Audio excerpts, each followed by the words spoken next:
কিছু কিছু আমল আছে যে সমস্ত আমলের প্রতিদান আল্লাহ সুবহানাহু ওয়া তাআলা দুনিয়াতেই দেন।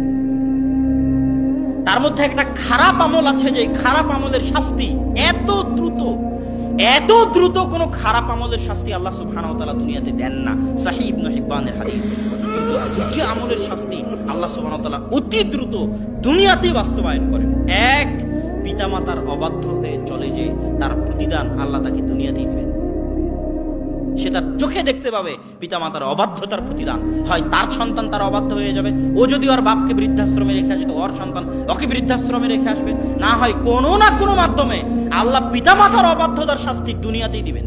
আর একটা হচ্ছে জেনা, আল্লাহ জেনার শাস্তি দুনিয়াতেই দিবেন। হয় ভয়ঙ্কর রোগ হবে, ভয়ঙ্কর ব্যাধি হবে, না হয় দারিদ্রতা দেখা দিবে, কোনো না কোনো মাধ্যমে আল্লাহ সুবহানাহু ওয়া তাআলা জেনার শাস্তি দুনিয়াতেই দিবেন। প্রত্যেকটা অ্যাকশনের রিয়াকশন আছে, প্রত্যেকটা কাজের পাল্টা প্রতিক্রিয়া আছে। আমি ঠেলছি, মাইকটা দূরে চলে যাচ্ছে। আমি পাতা উল্টাচ্ছি, পাতা উল্টাচ্ছে।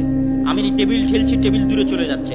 আপনি যা করবেন তার রিয়াকশন থাকবে পৃথিবীতে, হবে আপনার নিজের জীবনে হবে, পৃথিবীতেও হবে।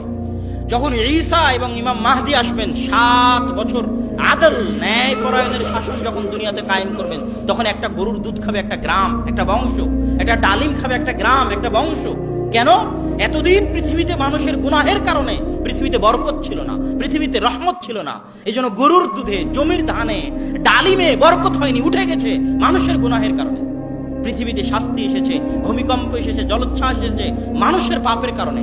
কিন্তু যখন তারা ন্যায় পরায়ণতার শাসন কায়েম করবেন, মানুষ যখন আল্লাহর জিকির আজকার করবে, তখন জমিন তার সব রহমতের দরজা, সব বরকতের দরজা, আসমান এবং জমিনে অগণিত অসংখ্য রহমত বরকতের দরজা আছে।